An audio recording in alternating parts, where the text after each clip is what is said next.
of Psalms 132. I just got to keep saying, I am so excited about what God is doing. I'm so excited. I'm going to tell you, I've been in church ever since September of 1988. I got saved, gave my heart to the Lord, didn't have a clue what I was doing. So if you're in here and you don't have a clue, join in. I didn't have a clue. I just, how do I do it? What do I do? And tell me if I'm doing it wrong. That's pretty much all I knew how to do. And you know what? This is the first time that I've ever been this excited about getting on board with everybody to see what God is about to do. I'm so excited. Our prayer team comes out of here a little while ago and says, man, the anointing's on you this morning. But man, you guys are awesome. God says, I will. When it comes to our faith promise, let's talk about what God's going to do through the church. I will. God says, I will abundantly. You know what abundantly means? It means with extra. It means continually. I will bless her being the church. I will bless her provisions means plural. Not just going to be one time. I will satisfy. God will satisfy. He will bring an exceeding amount of satisfaction to her poor. I'm going to transfer the poor of heart and the poor in spirit into the church. That's what I'm going to do. I'm going to give them bread. I'm going to give them everything they need. So we've got to move forward. I'm so excited about moving forward. Thank you for putting that up. Let me just tell you this morning. Bang. Grab your cell phones. Grab your cell phones. I heard a guy say one time, always, if you can't remember something, imagine an explosion. And that, if you lay your keys down, say, hey, we'll have the keys right here. Imagine an explosion, you will remember where you put them. Bang! I have to remember cell phones. Cell phones. Grab those things and text somebody and say, hey, where you is? I'm missing you. I don't see you right now. I'll see you at the 11 a.m. service. Man, real people living real lives, serving a real God. I want you on board. I don't want you to miss what's going on. And if you need to talk about what's going on, come on and let's get on board. You know what? The next level is what God laid on our hearts for 2018. Everything to the next level. Lives, community, and church. Everything to the next level. This is our way of getting community-oriented in the lives of people around us. Everything to the next level. While you're doing that, let me tell you the vision. I believe when you come in, you ought to know where we're going. You know what? God laid on my heart a couple of weeks ago. Does it glorify the Lord? Does it lead people to Christ? And does it change lives? Man alive.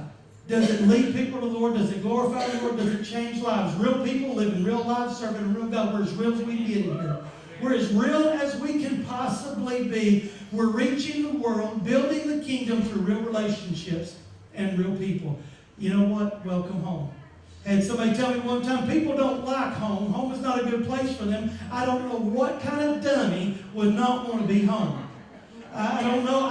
If you're in here and you say, my home life's not good, you want to be home, though. You want to be in a place where you're loved and you know people love you. So let me tell you something. Welcome home. Welcome home. Radio listeners this morning, we want to say welcome in. Welcome in. Thank you for listening this morning. We want to say we're Christpoint Church. We're located on the square in Sparta, Tennessee. So we invite you to come over 9 o'clock on Sunday mornings, 11 o'clock on Sunday mornings, 5:45 on Wednesday evenings. We'll begin to start feeding you.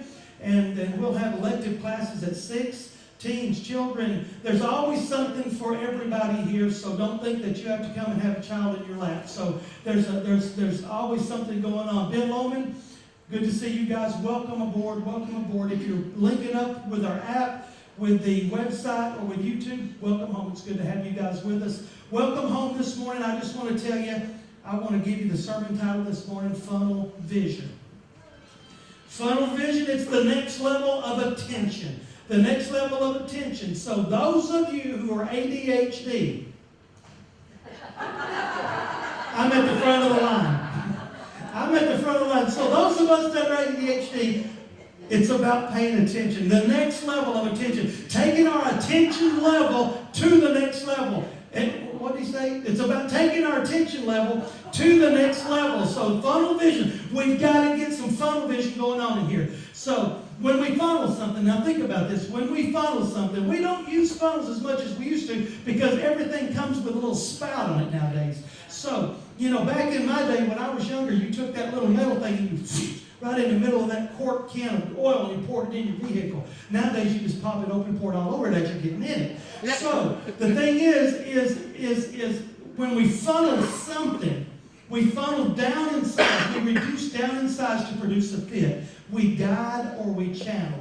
So we take something and we guide or we channel it into a place that it fits. You know, growing up on a farm, if you ever poured diesel into a tractor, you just don't grab your 5 gallons and start pouring it. It'll pop, pop, pop. It'll get about a third of it in there. You've got to have a funnel to pour it in to get it in there. So the funnel effect, the funnel guiding, the funnel vision. What does God have to do? This is my question as we begin. What does God have to do to get our attention? What does God have to do? It may be for this person, it may be this. For this person, it may be that. For society, it may be this. But what does God have to do to get our attention? God is about to give, I'm going to look into a guy who's about to give a guy the funnel test. He's about to give him funnel vision. He's about to get somebody's attention. Let's look at Numbers chapter 22. Pretty familiar. You may be familiar with it. Numbers chapter 22, we're going to start with 22, we're going to go through 32. But God's anger was kindled because he went. And the angel of the Lord took his stand in the way of his adversary. Let me just tell you what's going on here. This guy's name's Balaam. He's got a donkey. And Balaam has, there's a lot going on. I want you to read verse 21, 22, and 23. If you'll put that, chapter 21, 22, and 23, just put all that up. No, I'm just kidding. If you go home and read 21, 22, and 23, you'll find out there's a lot going on in this story. So basically, I will explain what's going on here in just a minute. So let me just tell you about Balaam right now. So the Lord took his stand in the way of his adversary. Now he was riding on the donkey, and his 2 servants were with him. And the donkey saw the angel of the Lord standing in the road with drawn sword, with sword drawn, very important, in his hand. And the donkey turned aside out of the road and went into the field. Balaam's on his donkey, just getting on. He's having a good time. He's getting ready to go make some money. He is being paid. He's going to be paid to curse God's people. So I'm getting ready to make a chunk of money, and I'm on my little donkey. We have made a lot of trips today, and we're trotting down the road, and all of a sudden, here stands the man of God. Here stands the representative of the Lord, the angel of the Lord, standing in the road with his sword drawn, and the donkey says, not having any of this. Balaam didn't see it, and the donkey goes, whoosh, and he's gone out in the field. Turns aside, goes out in the field, and Balaam beat that donkey, struck the donkey, and turned her into the road. Gets her onto the road. Okay, then the angel of the Lord stood in a narrow path between the vineyards with a wall on either side.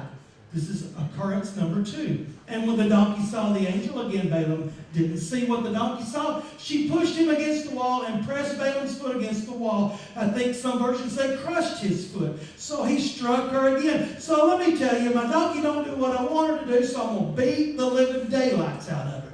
So he beats her again. Then in verse 26, then the angel of the Lord went ahead and stood in a narrow place where there was no way to turn either to the right or to the left. What's the donkey do? Donkey sees the angel of the Lord. She lays down under Balaam, and Balaam's anger was kindled, and he struck her again.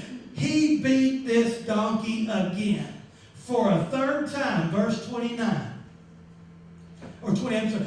Then the Lord opened the mouth of the donkey and said to Balaam, what have I done to you that you have struck me these 3 times? Now, this is the donkey talking. What have I done to you that you have struck me these 3 times? And Balaam said to the donkey, because you have made me a fool, look like a fool. And if I'd have had a sword, I wish I had one, I'd have killed you with it. I'd have killed you if I'd have had one. And the donkey said to Balaam, am I not your donkey, on which you have ridden all your life to this day? Is it my habit to do something like this? Is it normal for me? And he said, no. So then the Lord opened the eyes of Balaam, and he saw the angel of the Lord standing in the way with his drawn sword in his hand, and he bowed down and fell on his face. And verse 32 says, and the angel of the Lord said to him, why have you struck your donkey these 3 times? Why did you do this? Behold, I have come out to oppose you, because your way is perverse before me. The translation that I will be just quoting from a little bit says that your way is reckless.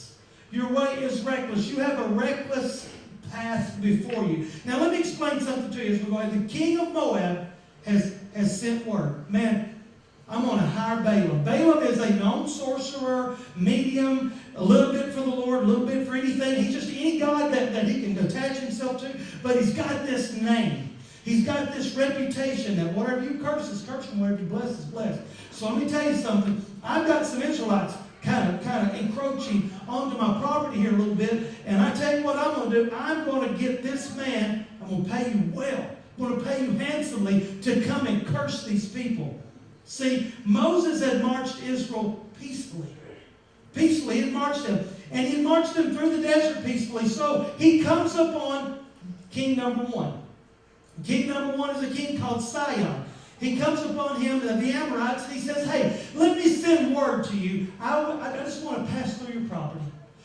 We won't touch anything. We'll stay on the path. We won't drink from any well. We won't let our animals graze. We won't disrupt anything. Just let us pass peacefully through. And Sihon says, no way. So he takes his army down to meet Moses. Now, I'm taking an army to meet a group of nomadic people. I'm going to go down and address warriors to kill them. So there's a bunch of them. So here he comes, and this is what happens. They bring their fighting force down there. He says, no, not going to let him through. And Moses has no choice but to pretty much rely on the Lord and destroy every one of them. They came against Moses and Israel. Israel fought and destroyed them completely. Not only did they destroy them, they took their land and they took their homes. Thank you for making the bed for me before you went out to battle this morning. Thank you for putting on a little bread to rise before you went into battle, because we just took everything that you had and could have peacefully passed through your property. But no. Then they come to the next king. The king's name is Og of Bashan. He says, hey, wait a minute. Let's go down here. Let's not even give this a chance. So he goes down, and Moses destroys every trace of them, the word says. Wipes them off the face of the earth. Now, we've got King Balak. We've got King Balak, and we've got him wanting to hire somebody who's just got a reputation of sorcery to put a curse on them, because, you see, my property is next. So, in chapter 22, verse 6, he sends a message to Balaam. And this is what he says. Come, curse this people for me, because they are too mighty for me. Come and curse. He hasn't even talked to them yet. He hasn't even addressed them yet. Come and curse these people for me, because they're too mighty for me. Let me tell you something. If we have to resort to these kind of measures, then you know what? We might want to back up and say, hey, is God in this or not? So he sends messengers to fetch Balaam. Bring him back. So this goes on a little bit. There's a little bit of conversation goes on, and we get to verse 22. Balaam goes with the men. Now, there's some controversy over the fact that God told him to go with the men. Then when he goes with the men, God gets angry at him. So this is what I think. I think God knows the motive of our heart. You know, should I go? You know, I don't know if I should serve you today. I'm going to go with whoever pays me the best today. Whoever pays me well today, I'm going to go with. So go with them. Okay, so I'm going to go with them. I'm going to make myself some money. I'm going to curse these people. And God was angry at him. So as this progresses, in verse 22, Balaam goes with the men. God becomes angry. This is where the story begins to start playing out. God devises an elaborate plan to funnel Balaam's attention. Go with me. Don't lose me.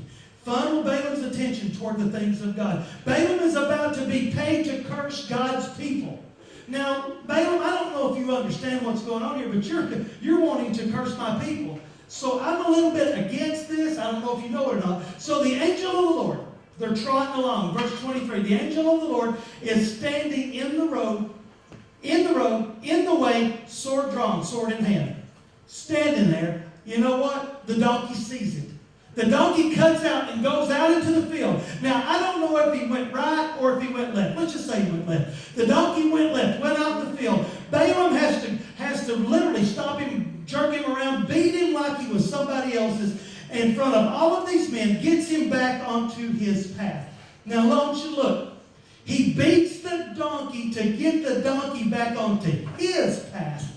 Get yourself back on my path. Get yourself back on my agenda. Let me tell you something. In this life today called Christianity, sometimes if we're having to be beat to get onto somebody else's path of destruction, you know what? We might want to get off of that path. I'm going to tell you, we won't go two people in this room without knowing someone who has either been an addict, is an addict, or some family member or something. Let me tell you, you know what you tell them? Rule number one, get away from somebody else that's leading you down the wrong path. So get off their path of destruction. The donkey wanted to get off the path of destruction. You know what? I'm going to beat you back on my path. If I'm going to be on the path of destruction, you're going to go with me. So the little donkey was trying to be obedient to his master. Goes on in verse 24. Gets into a vineyard with walls. And here stands the angel of the Lord again, sword drawn again in hand. You know, not just standing there with the presence, not just standing there with the sword. And I like the way that Morris describes the warring angel. The warring angel is very, very large. And his sword is not a sword of human appearance. It's on fire. So when you see that sword standing in your way, he has got that sword pulled from its sheath, and the sword is drawn, and the donkey tries to move again. Now, go back to your farm days if you've ever had any. I go back to my farm days when I think this. The donkey tries to take off again, but the walls won't let him. So what's he do? He mashes Balaam against the wall. Balaam gets mad. You know what? I don't know if he's more upset with the fact that he hurt his foot or the fact that his pride is hurt in front of all these people. He beats this little donkey again. He's got him hemmed against the walls. His foot is being crushed, and he beats the donkey again. And what's he do? He forces the donkey back onto the path of destruction. I'm going to get you back onto this path of destruction so you can go down. If I'm going down in flames, you're going down with me. Excuse me. So he beats him, gets him back on verse 25. They proceed again, and they get to a very narrow corridor. They get to a very narrow place. And all of a sudden, bang, here's the angel of the Lord again. Balaam's not seeing any of this, the donkey is. They get in this tight corridor, and there's nowhere to move. The word says the donkey, you know what? You don't get that animal to turn around. There's not enough room to turn around. He's not going to back up. He can't go left. He can't go right. He's corralled, and all of a sudden, what's he do? Just like any donkey that we've ever been around, if he gets tired. I remember when I was a kid, when the mule got tired, he sat down. It didn't matter if he was finished or not, he just sat down. You know what? He just sits down and just boom, that's it. I'm done. One time, my daddy said, take those two mules and do this and that. I'm like, we got two good tractors right there. He said, you need to learn how to do this. No, I really don't. I have no desire to learn how to do this. I became Balaam that day because when my dad called it a har. It's a harrow. Take that har and just stand on it. And when it flipped over, man, if I had a gun, I'd have shot both of them dead. I was a kid and I was mad. And the whole time, all I'm thinking is, we got two tractors. Two of them. And you got me out here in the field. I think you just wanted to have, here's something for you to do. You need to know how to do this. I could see how this is going to come in wonderful in my life to come, So anyway, the little donkey just sits down. Just lays down. I'm not going any farther. And then he begins to start beating him again, and he beats him. You know what? You're going to get on my path of destruction. You're going to get on my path of recklessness, and I need it. All these people, and then the donkey begins to start talking. He begins to start talking. Sword drawn, angel standing right there. The little donkey sees it, and he begins to start talking. And he says, why have you beaten me these 3 times? Why have you beaten me? Why have you done this? What have I done to make you beat me? And here's where it gets weird. I'm going to tell you something. You're smoking some pretty good stuff when the donkey starts talking to you, but your stuff is laced with something when you start talking back. I'm telling you, if you're on some good stuff when you start having a conversation with the donkey. This ain't Shrek. So the donkey begins to start talking, and he says, why have you done this to me? See, the Lord is anointed. The Lord is trying to get Balaam's attention. Why have you beat me these 3 times? And here's where I love, it gets weird. He answers him. He answers him, and he is so full of pride, so full of arrogance, so full of selfishness, so full of ego in front of all of these other guys that he literally just slashes out here. You made me look like a fool. You made a fool of me, and if I'd have had a gun, I'd have shot you with it. That would have been what put in there if it had been today. But if I had a sword, I'd have killed you with it. I'd have killed you with that sword, you worthless donkey, you. And then I love what happens next. Balaam gets shut down by the donkey. He gets out-analyzed, out-strategized, out-talked, outwitted. He gets outdone by the donkey. The donkey out-talks him. The donkey says, look, am I not your donkey? Do you recognize me? See, I got this little place on my forehead. Do you recognize me? I'm the same donkey that we have been together your whole life. Have I ever done anything like this before? And am I your donkey or not? Have I ever done anything like this before? And Balaam, who was ready to kill him a second ago, and this is all he's got to say now. No. Have I ever? No. Well, you was fooling yourself a few minutes ago. You was ready to kill him with a sword a few minutes ago. Now all you can say is no. I mean, he's just quiet at this point. He gets out-talked by a donkey. Just no. No, wow. I've never had a talking donkey before. You never spoke before. He speaks. He not only speaks, he rebukes Balaam. And all you can say is no. If it was me, I'd be thinking, forget the money that I'm making from King Balaam. I'm about to make me some money right here. So he's like, oh gosh, he just shuts him down. And Balaam's eyes were open. He sees the angel with a sword drawn. Let me tell you what the sword drawn means. The sword drawn means attack mode. Because I'm going to tell you, when the sword's drawn, that means your next step when you get close enough is annihilation. So I'm going to tell you what he's about to do. He's on a path of recklessness, and he's about to lose his life. If it hadn't been for an animal, a beast of burden, he would have lost his life. I came to oppose you, the angel of the Lord said. The Lord says to him, because your path is a reckless one, I have come to oppose you. Let me tell you something. When you continue to hit the wall, it might be that God is saying it's time to get on a different path. When the wall just keeps hitting, and you just keep hitting the wall, it might be the Lord saying, hey, look, I think, have you ever thought that I am trying to get your attention? I'm trying to get you on a path where you can understand me. I'm trying to get your attention. First of all, we are designed by God to be led. Shepherd-sheep mentality, all through the New Testament, we are designed to be led by God. We were never designed to be herded. Because let me tell you something, God tells us that He is not the author of confusion. We are the one that creates the confusion. When we don't listen to the Lord, then He results to hurting us, and hurting is confusing for the animal. Earl's back there going, boy, you got that right. So let me tell you something, if you fool with animals, the last thing you want to do is hurt one. My dad could just do that yell, and here would come the cattle. They would come, but if you get us in a field with one calf, I'd be ready to kill it before it was done. Because he can't understand. It's hurt. It's confusing. We're designed to be led. Hurting is confusing to the animal. A friend of mine was in Israel once and said, "Oh, look, there's a shepherd and his sheep," and the guy leading the tour said, "No, look real close. That's not a shepherd. That's a butcher. Shepherd lead, butchers drive from the rear." Let me tell you something. When we're being driven, it's confusing for us. Is God trying to get our attention? Lesson number 2, application number 2. God opposes recklessness of spirit. He opposes a reckless lifestyle. Because it affects everybody. I said to our folks this week, you know what? When you complain, when you're reckless, whatever, you don't change the course. You don't change the course of the sails of the ship. When you complain against the ship, when you fight against the direction of the ship, you don't change the course of the ship. You don't change the sails. All you do is drown the weak.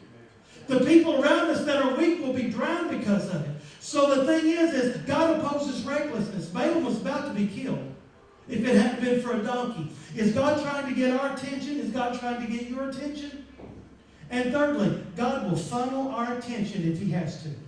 He will funnel our attention. We should be thankful for the funneling. As difficult as it is in our lives, sometimes it costs us in our lives. Sometimes but the reward is greater in the end. But, sometimes at the time we have to give up. We should be thankful for the funneling. We should be thankful that it breaks into our lives and disrupts our recklessness. Because in verse 22, amen, you give the Lord a hand. Amen. In verse 22, look what happens. He appears, he shows himself sword drawn. The donkey takes off into the field. Man, he is out there, and he gets back onto the path. Verse 23, he gets into a vineyard where there's walls. he gets a little tighter. He can't run out in the field anymore. He can't get out in the field anymore. You know where he is? He's against the wall. He crushes his foot, mashes his foot. That hurts. I've had that done to me before. On a horse before, against a tree. It don't feel too good. He's a big old thing. You know, then verse 24, then the donkey gets to such a tight spot that he can't move, he can't get away. Sometimes God just gets us to a place where he funnels our attention. If you're not going to listen to me over here, if you're not going to listen to me over here, then I'm going to funnel you to a place where I'm going to get your attention. Amen. And you say, well, that's mean of the Lord. No, it's not mean of the Lord. It's being fatherly of the Lord. That's the way the Lord fathers us. Let me tell you something. I like to have a dollar every time I was beat into a funnel when I was a little kid. Man, I got whipping right before I got my Ritalin every night. I'm telling you, I got corralled. You know, God doesn't want to. He doesn't desire to funnel us. He desires for us to lead, Him to lead and for us to follow Him. That's what He's designed to do. That's how He's designed us to do. And I'm hurting you because you won't allow me to lead you. That's what He's saying.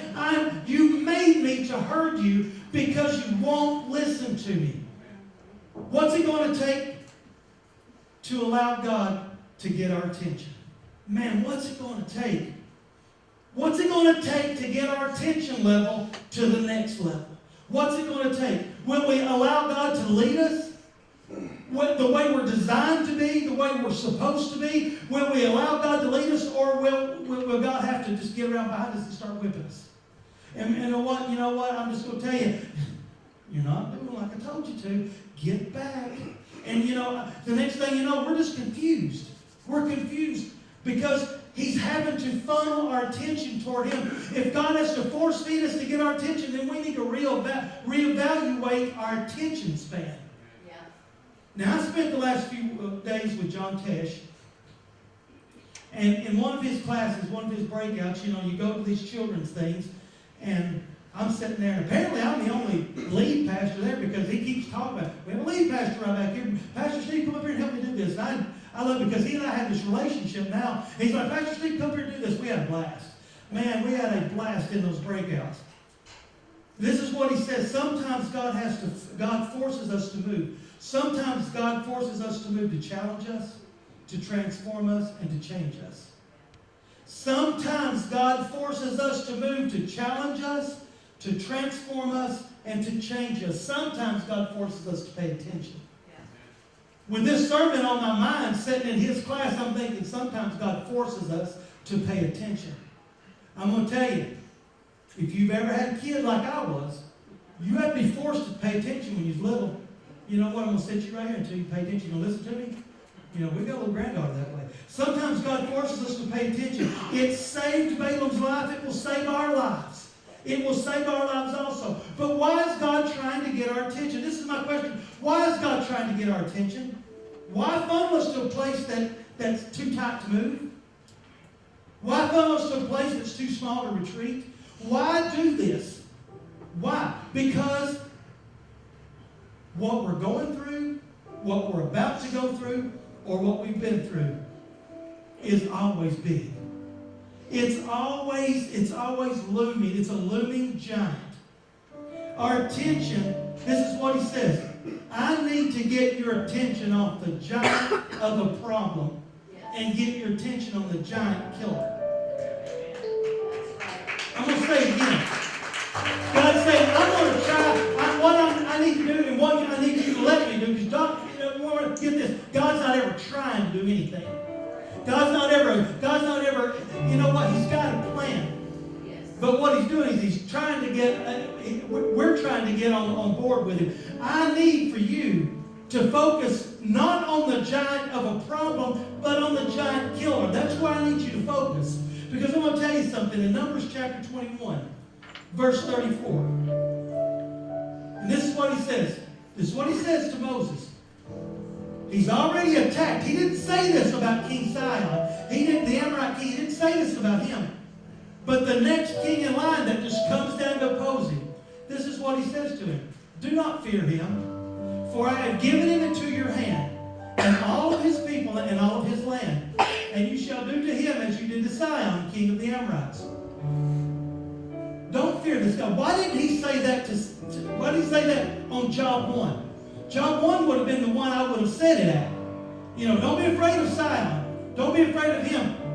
But he says it about King Og of Bashan. Because King Og of Bashan was renowned. This guy was well known. His reputation was larger than he was. King Og was a giant.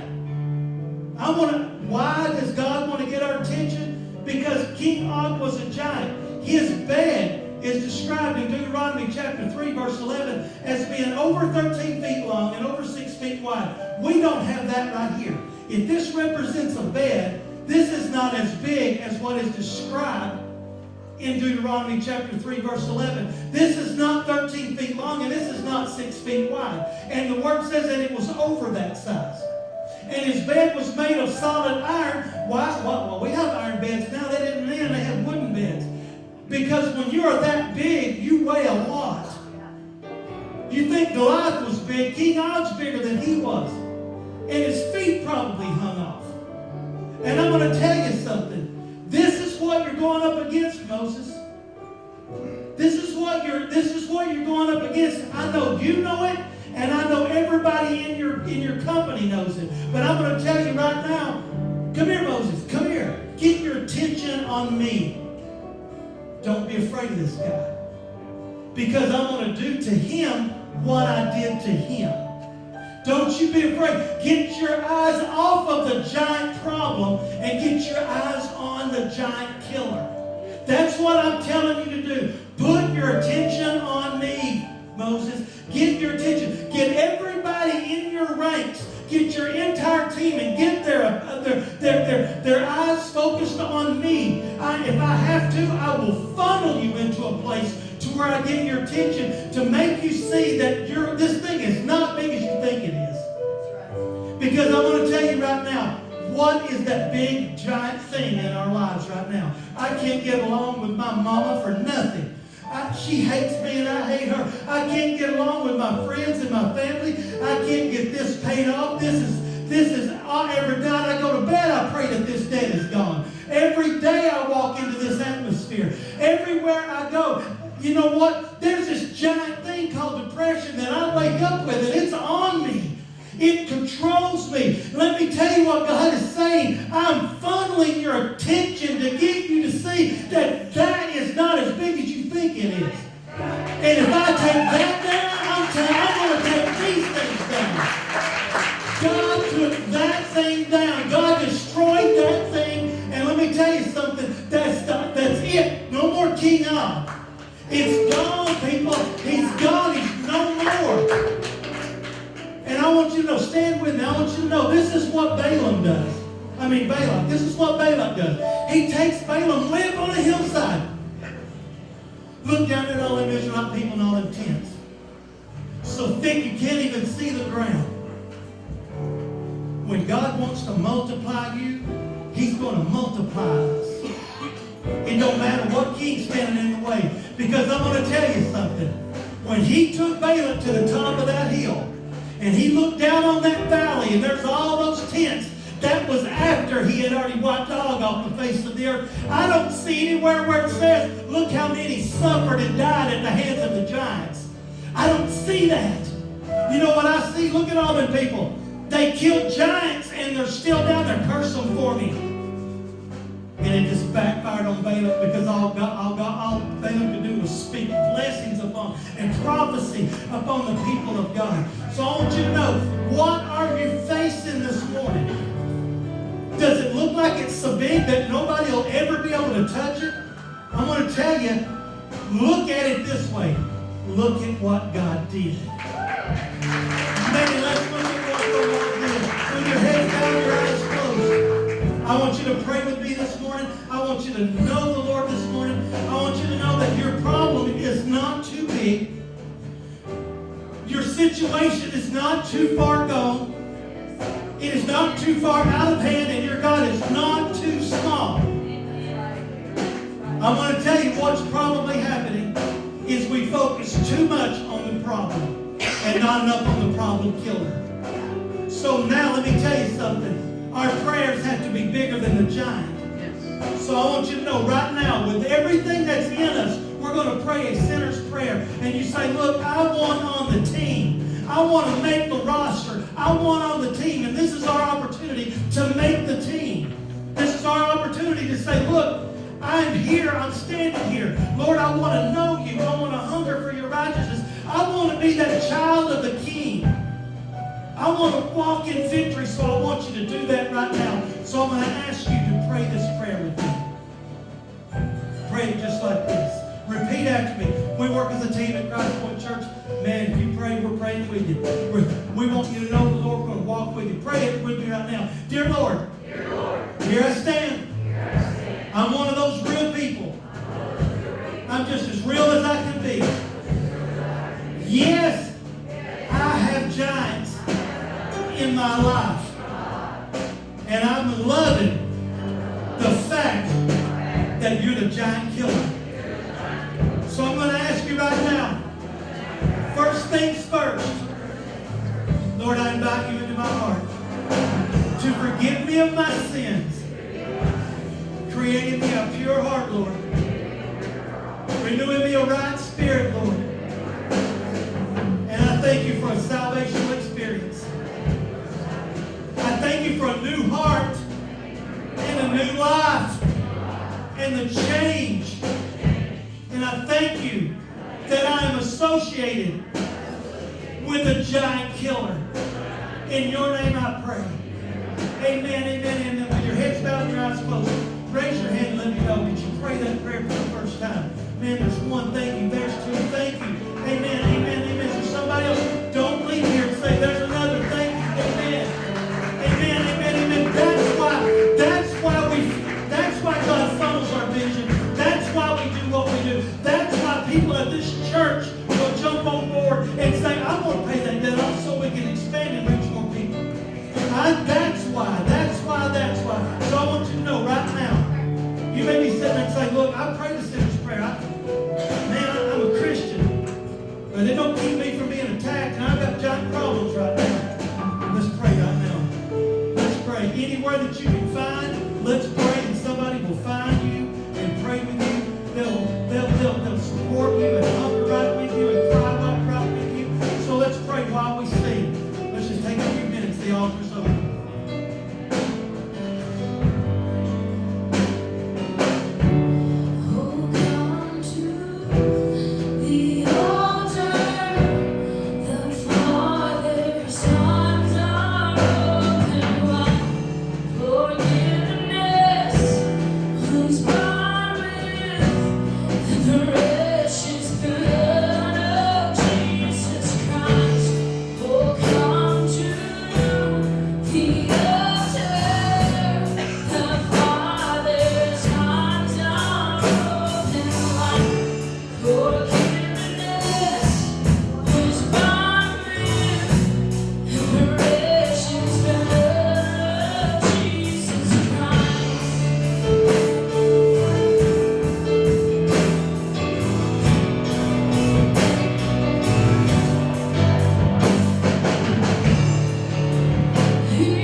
walked out a couple of weeks ago when John was here. They like thought you were at an excitement level or an energy level, but he's like goes another notch. So I don't know how to take that. So, but I just want to let you in.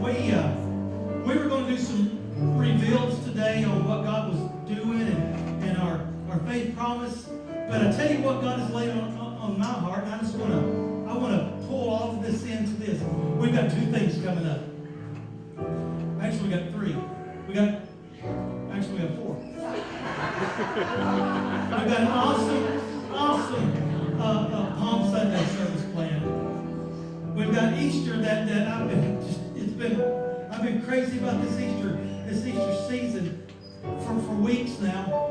And then a few weeks after that, 5-year birthday party.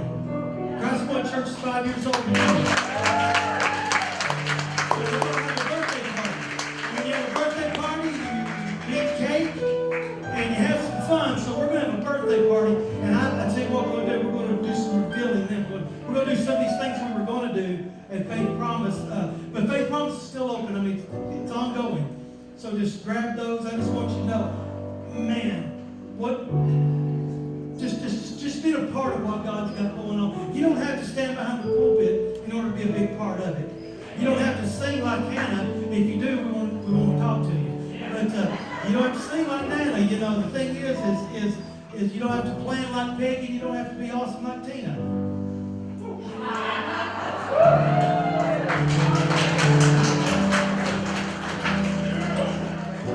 Lord, thank you, Jesus. We praise you and we love you, Lord. You're awesome. Lord, as we move forward, Lord, we just want to